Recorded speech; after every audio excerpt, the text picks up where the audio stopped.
and gentlemen, welcome to yet another episode of It's Me Speaking to You. I'm, as always, your host, Mr. Jeffrey Wilson, coming to you live and always direct from the gateway to the West, St. Louis, Missouri. Man, it's my pleasure to have on a return guest for the first time, coming to break down some of the amazing fights that are going on this weekend and some of the past fights that happened last night, and even the upset of Holly Holm over Ronda Rousey.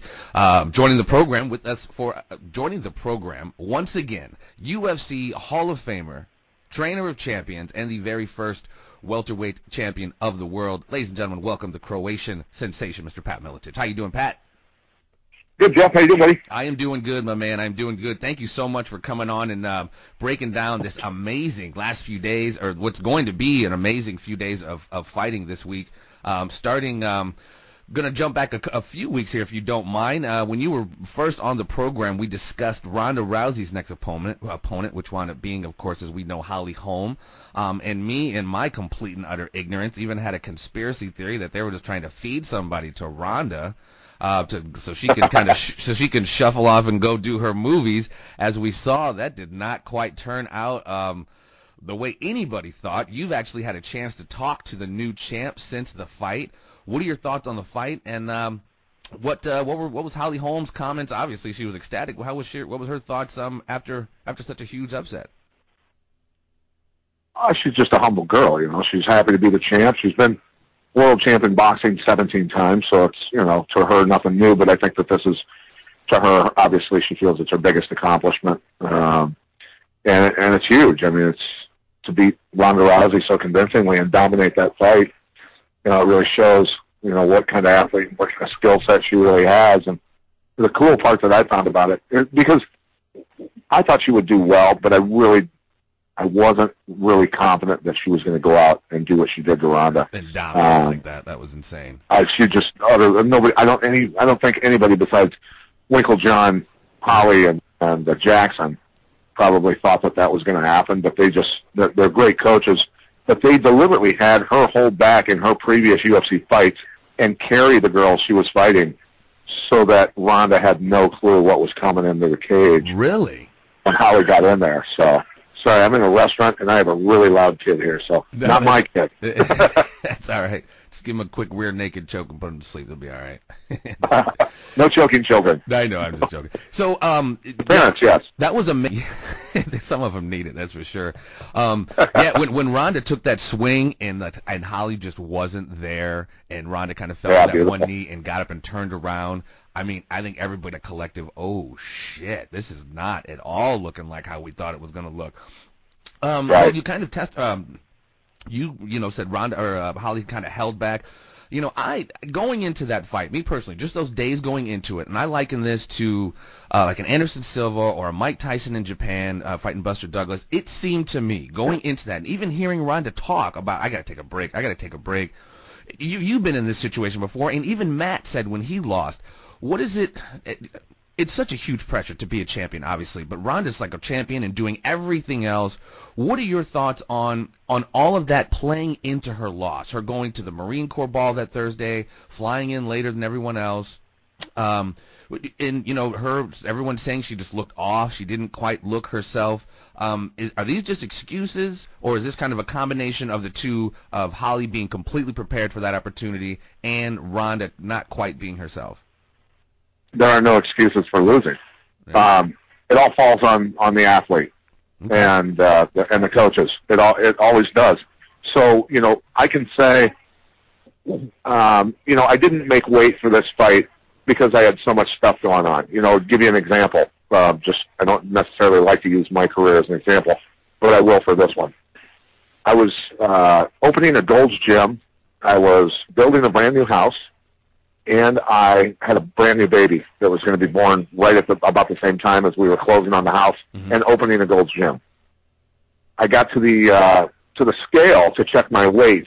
An hour before weigh-ins, I checked my weight, and I was 10 pounds over. Ooh. So I said, holy shit, I gotta get my weight down fast.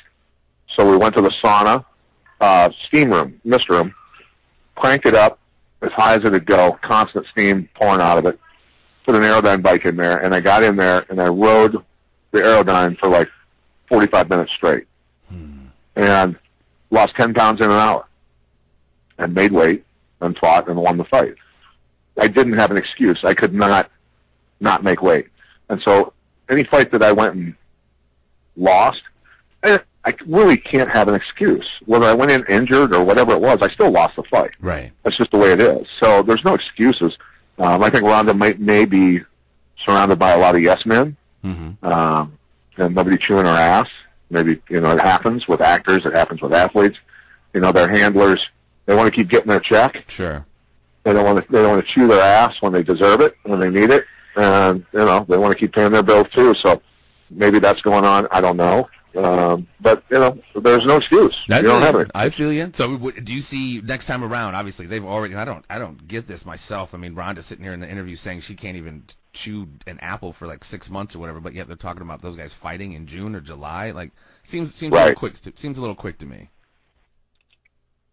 Well, Ronda wants to get back in there. I'm sure it left a pretty bad taste in her mouth, taking a shin bone to the neck and getting swatted around the cage like that. Well, so I'm going to leave the restaurant right now. If she does, that's all right. That's all right. We can have some ambient sound. It's all good. And well, she said if she doesn't win this next one, she's done. It seems a little hyperbolic, a little kind of dramatic. I don't know. I mean, she's really attached herself to being champ. I've always thought, like, you're not really champ unless maybe you lose a couple times to come back. You know what I mean? It'd be nice to go out undefeated, but I think the real testament of a champion is, like, not how many times you can get knocked down, but, how you react when you get knocked down. Yeah, well, I think that, she is probably so committed to winning what she's done her whole life that, that emotionally she put herself against the wall. Yeah, exactly. And when you put your back in the corner like that, that tends to make you work a little harder. And that may be what she's doing psychologically. Talking about how she can beat anyone in the division with one arm. I was like, ooh, girl, you better be backing that up. All right, well, right. Interesting insight on that.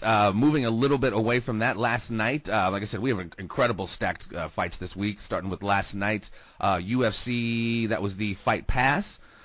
Miss Paige Van Zandt fought Miss Rose Namajunas. I think I'm pronouncing that right. I watched a little bit of Rose prior to the fight, and honestly, I was not shocked to see what happened last night, quite frankly. I think Paige is good. I think she's a good analyst, and I think she's easy on the eyes. I do not think she's in a position to even get close to threaten somebody like Johanna for the belt. I think she got outshined last night and got outclassed, and she even admitted, she needs to up her skill set a little bit. What do you think of that fight, and what do you think about Paige Van Zandt as a fighter, as a possible threat to that division? There's fighters and then there's fighters, and Paige is, I've never met her in person. I'm sure she's a very sweet girl, and she's a talented girl. But when you get to the very upper echelon, that's where, things get separated, people get separated. And Rose is freaking so good. Her footwork, her boxing skills, all of her weapons, her ground skills, everything. That girl can fight, man. I saw from an Invicta, I saw her hit somebody with a flying armbar and just she's the real deal, man. She's and that's technically in a fight that's not something you want to chance doing a flying armbar, right, unless you're damn confident of your skills. You know what I mean? And that's not really even that technical of a move. That's pretty easy to do. Now to finish somebody with it, right? But to get it started is not a big deal. Well, I look at her footwork and her boxing skills and everything else is much more technical. I had to go back a few times to see how she didn't land on her head. I mean, it was such a perfectly executed tuck of the head to get that right roll. But yeah, I had to go back a few times. Like, man, that was pretty impressive there. And I'll be anxious to see. What's funny? In my first Brazilian Jiu-Jitsu tournament, I did a flying armbar on a guy, and I couldn't finish it. I was trying to straighten his arm. He had his hands locked, and I ended up my cartilage in my ribs popped. I ended up losing on points, but it hurt so bad. I hurt myself by blowing my ribs out trying to torque the guy's arm. Pretty funny. I bet you weren't breathing too well or laughing too much after that. No. Ribs are always rough. Rhythm injuries are no fun. Yeah. Well, cool, man. Moving away from last night's Thursday night fight, and we have another big fight tonight. UFC Fight Night is going to be on Fox Sports 1. We have a featherweight fight, a couple of beasts. Frankie the Answer Edgar, the number 2 featherweight, going up against Chad Money Mendez, the number 3 featherweight. Obviously, Frankie Edgar, former lightweight champion. Chad Mendez, a beast, is really been knocking on the door. Had a pretty hard fought fight against Jose Aldo, which he lost. What are your thoughts on that matchup? Two great wrestlers with great boxing skills. I mean, that's a close fight. That's a toss up. Very similar styles. I really don't know who to pick in that. Yeah, and both tough as nails. Frankie's got the experience over him, but Mendez, taking that fight against McGregor on short notice and was manhandling him until he gassed. Yeah. So Mendez is a beast also. I think Mendez, with a full camp, beats McGregor. Yeah. And I really do. And so I think it's just that's going to be a great fight. I think it's going to be a war too, man. And I worry, Frankie's been in some wars, Gray Mane. I mean, just to name them, he's been in some ridiculous wars, and I honestly see. I don't know. I don't see who takes that one either, but I think it's going to be a full. I think it's a 3-rounder. Yeah, 3-rounder. So I think they're going to go the full 3 in my humble. Going to be that's. It's just going to be fun to watch. Period. Right. Those guys are both badasses. So that'll be a great fight. They'll be banging for sure.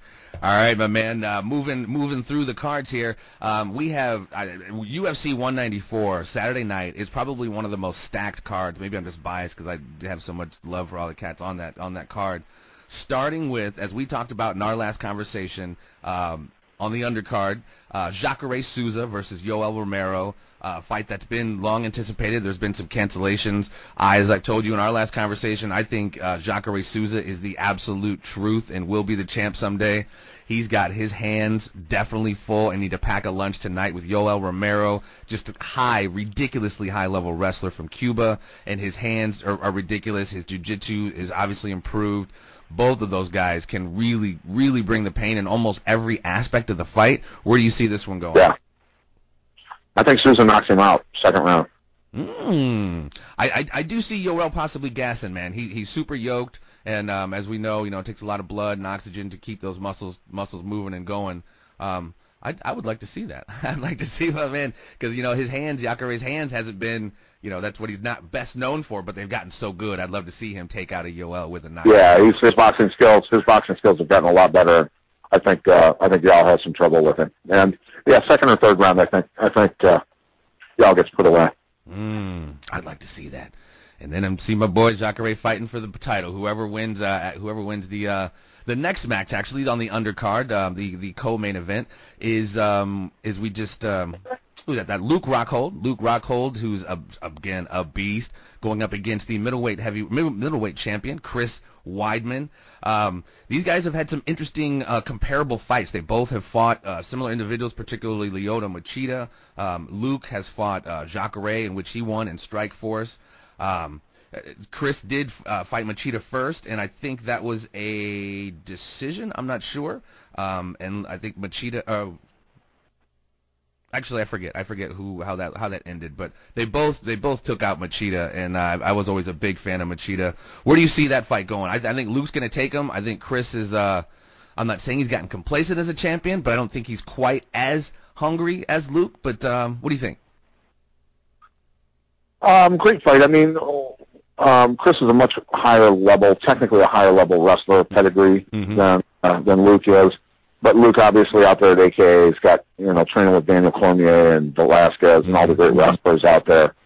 So he's obviously, his wrestling is very solid.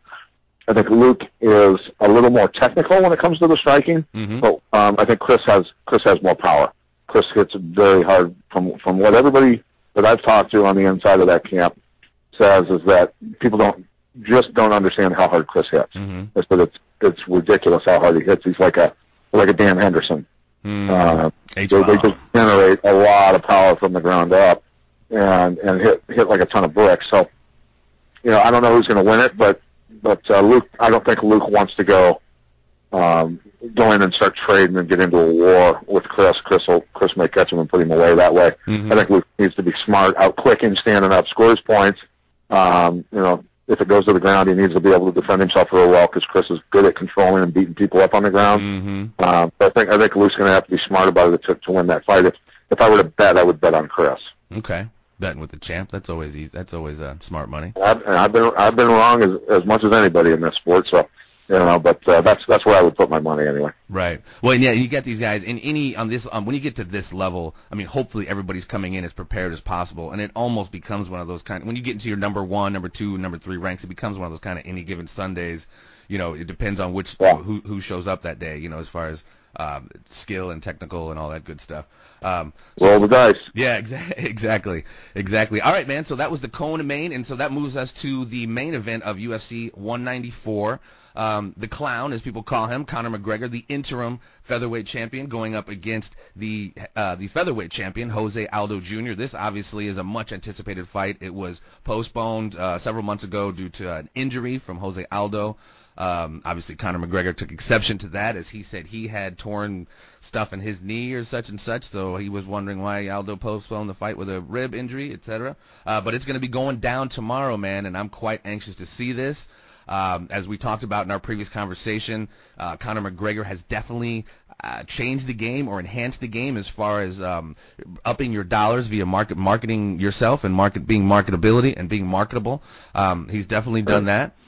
So what do you think that's going to translate? Do you think he's going to walk the walk, or is he just going to be a talk?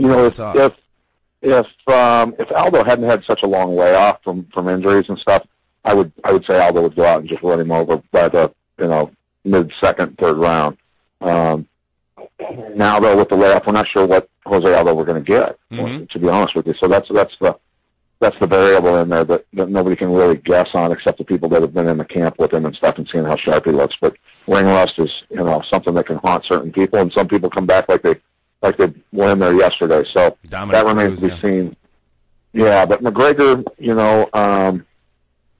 the guy's a great talker, he's now kind of playing the heel a little bit with some of the comments that he's made, and had a lot of fans turn on him and stuff, so there's going to be a lot of people that are watching that want to see him lose, and obviously, he's still going to have his loyal fan base, which is probably pretty damn big. Yeah. These guys selling a lot of tickets and a lot of pay-per-views, so hats off to him, and I've never met him in person, but everybody says he's actually behind the scenes a real cool guy, very humble. He sells well. What do you think? That's you can't blame the guy for that. Uriah Faber's kind of come around to not only just did Conor McGregor have kind of an insight into T.J. Dillashaw and kind of was a almost pre-forecasted those guys kind of falling out, which has kind of happened now. But yeah, Uriah Faber pretty much has said the same thing behind the scenes. He's really kind of a chill cat, but he's an expert at like you said, playing the heel and talking up a fight.